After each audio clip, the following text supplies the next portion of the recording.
शैक्षिक उपलब्धि के क्षेत्र में उत्कृष्ट प्रदर्शन किया है। मास्टर अवि शर्मा, उम्र 12 वर्ष, इंदौर, मध्य प्रदेश। वंडर बॉय के रूप में प्रसिद्ध हैं। लेखक, प्रेरक वक्ता, वैदिक गणित के सबसे युवा संरक्षक, सबसे कम उम्र के समाचार एंकर और अभिनेता हैं। परम श्रद्धेय प्रधानमंत्री महोदय, मेरा चरण स्पर्श स्वीकार करें। नमस्कार। अभी आप लेखक भी हैं, व्याख्यान भी देते हैं, आपने बालमुखी रामायण भी लिखी है। इतना सारा काम आप कैसे कर पाते हैं? बचपन बचा है कि वो भी चला गया है? सर, ये सब भगवान श्री राम का आशीर्वाद है कि मैं इतना सब कर पा रहा हूँ, क्योंकि सर गीता में ही लिखा है 7वां अध्याय 8वां श्लोक की रसोहम पशु कौन्तेय प्रभास्मि शशि सूर्यो प्रणव सर्ववेदेषु शब्द खे पौरुषम रशु, यानी कि मनुष्य में जो सामर्थ्य है वह मैं हूँ।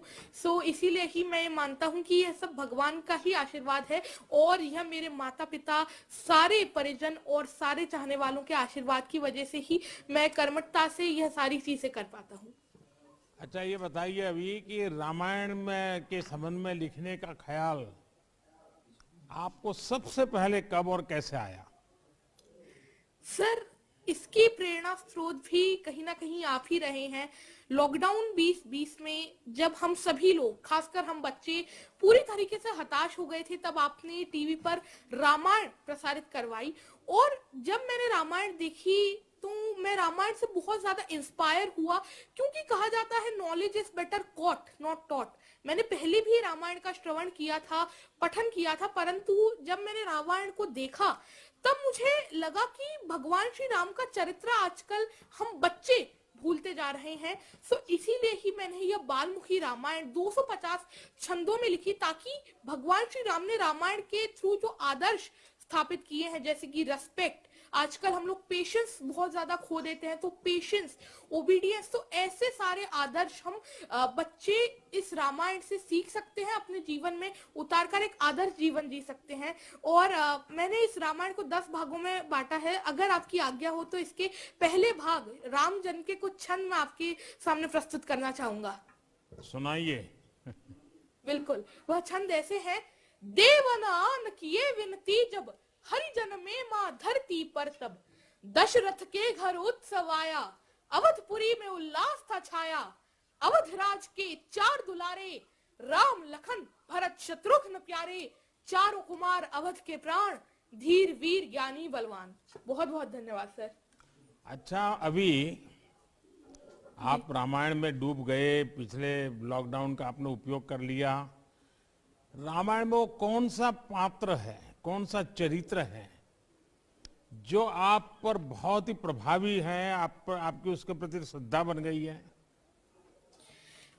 सर, ऐसे तो एक ही है, मर्यादा पुरुषोत्तम भगवान श्री राम, क्योंकि आजकल के जीवन में जीने के लिए हमें जो भी आदर्श की जरूरत है, एक आदर्श इंसान को कैसा होना चाहिए, भगवान श्री राम ने त्रेता युग में ही वह सारी चीजें दर्शा दी थी। वह कैसे सबको साथ लेकर चलते थे, कितना धैर्य वह रखते थे और सबका कितना आदर करते थे।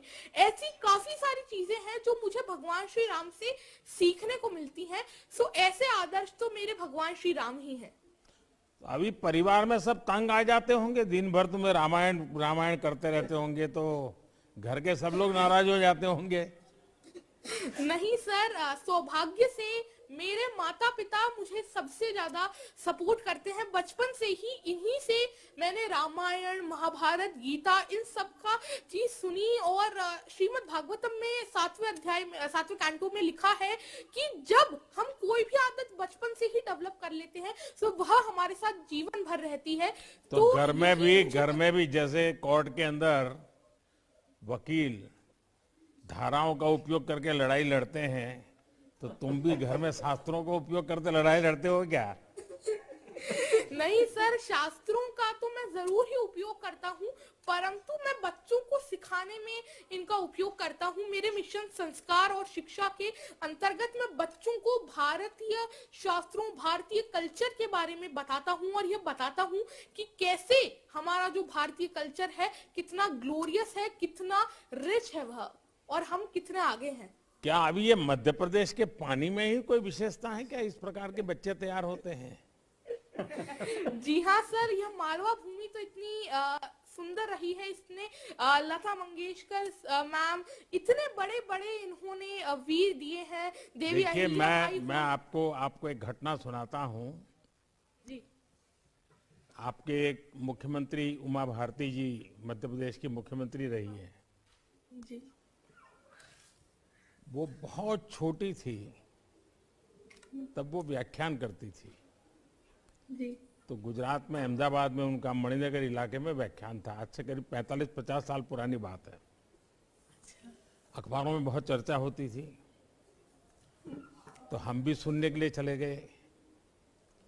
और मैं हैरान था, उतनी छोटी उम्र में जिस प्रकार से वो धारा प्रवाह वक्तव्य देती थी, जिस प्रकार से शास्त्रों का बहुत ही सटीक रूप में उल्लेख करती थी, संस्कृत बोल लेती थी, चौपाइयाँ गा लेती थी और अपनी बचपना की हरकतें भी करती थी मंच पे बैठे बैठे।